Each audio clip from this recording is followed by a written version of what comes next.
Yeah, you see that? You see how sharp the footage looks? Is it over HDMI via PS3?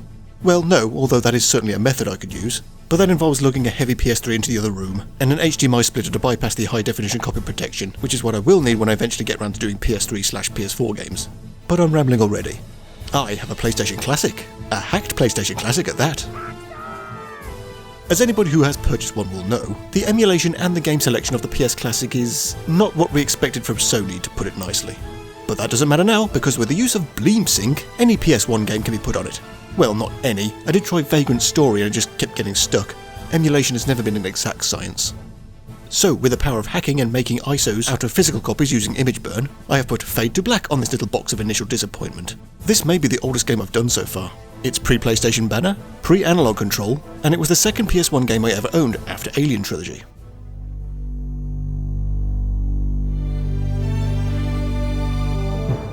Delphine Software. They were a big deal back in the 90s, making waves in the gaming community with their breakout titles like Another World and Flashback, rising from their less than stellar beginnings with titles like Operation Stealth and Future Wars. Flashback, at one point, it still might hold true, holds the Guinness World Record as the best-selling French-developed game, so naturally a sequel came about. And since it was the mid-90s, Delphine entered the shaky realm of early 3D graphics, accompanied with a butt-ton of FMV sequences, because Delphine loved their cinematics. Fade to Black directly follows the events of Flashback. To keep it brief, in 2140, Conrad Hart first encounters the Morphs plotting to invade Earth. He is pursued, shot down on Titan, loses his memory, and needs to find his way back to Earth to stop them. He learns of the auxiliary brain which controls the Morphs. After dropping a bomb on the thing, Conrad escapes in a suspended animation shuttle, leaving him drifting around space. Not the best exit strategy, because after a while, Conrad's shuttle is simply picked up by the Morphs and he's thrown into prison.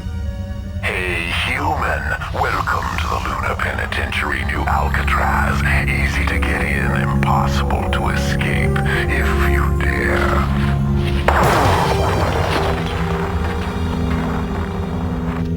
The lizard was mistaken, we can escape. Helping Conrad escape is John O'Connor, along with a gun in his cell. You think he would have noticed that already. Time to load up and get out of here. Oh, this brings back memories. Back when the in-game characters looked like a bunch of shoeboxes taped together, and their FMV versions looked like animatronic sex dolls. Early 3D game means early 3D controls. No analog here. D-pad movement and strafing with L2 and R2. Awkward. As you can see from the simplistic Mac taking up way too much screen real estate, the levels are laid out very right-angle-y to continue with that box theme. Saving is an odd affair. You can save anywhere, but instead of simply accessing the memory card, Fade to Black first saved the game to a temporary memory save. Then you need to quit the game, select save from the main menu, and then transfer that to the memory card. The fuck is that? I hope it's not been saved to RAM, as the PS1 only had 2 megabytes of it. Combat is as simple as they come. The gun's basic ammo type is infinite, so no constantly running around finding ammo or recharge points. Just point and shoot. There is no up or down here. I mean, what do you want? Super 3D? Fade to Black is 3D, as the first Grand Theft Auto is technically 3D. Which it is. Look at the buildings.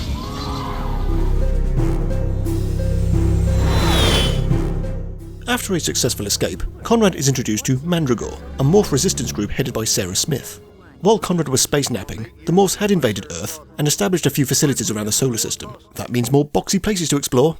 Asteroid D321 has a science lab developing a mind control weapon. Blow it up!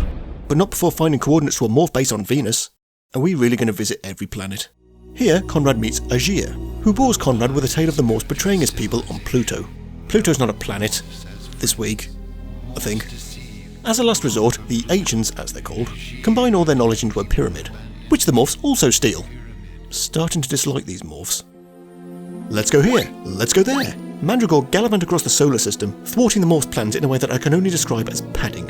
Fade to Black has 12 levels to fill, well, 13 if you fuck up at one point. Variety? Not really. Oh, except level 5, the pyramid. Agir insists Conrad find the Oracle on Pluto. Look what we have here! Puzzles! Fade to Black has a few puzzles, but they're all concentrated on level 5. After that, back to more mazy shooty. Oh no, my mistake, one level has you flying in a little shuttle, which is also mazy shooty, with the added frustration of trying not to touch the sides. It's been many years since I played this, and bugger me, I forgot how hard this gets. I can see now while Delphine implemented that weird temporary save function, it's probably the closest thing the PS1 can get to a quick save. I was saving so often, even saving just after going past a small part, because every time you die, it's back to the start of the level. Have you ever played or at least seen the NES versions of Dragon's Lair? Yeah, it's kinda like that. Behind every door and around every corner there is only death! Death! Death!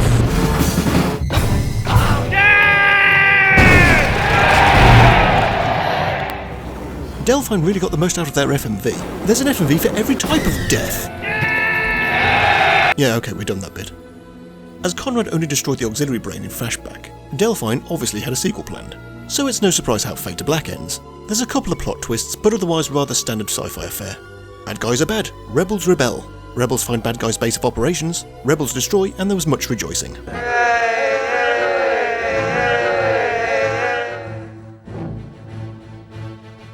Fade to Black is certainly not the worst example of a game transitioning to 3D. This is alright and a good flashback continuation. But time has not been kind. Like a lot of things from childhood, this is not as good as I remembered.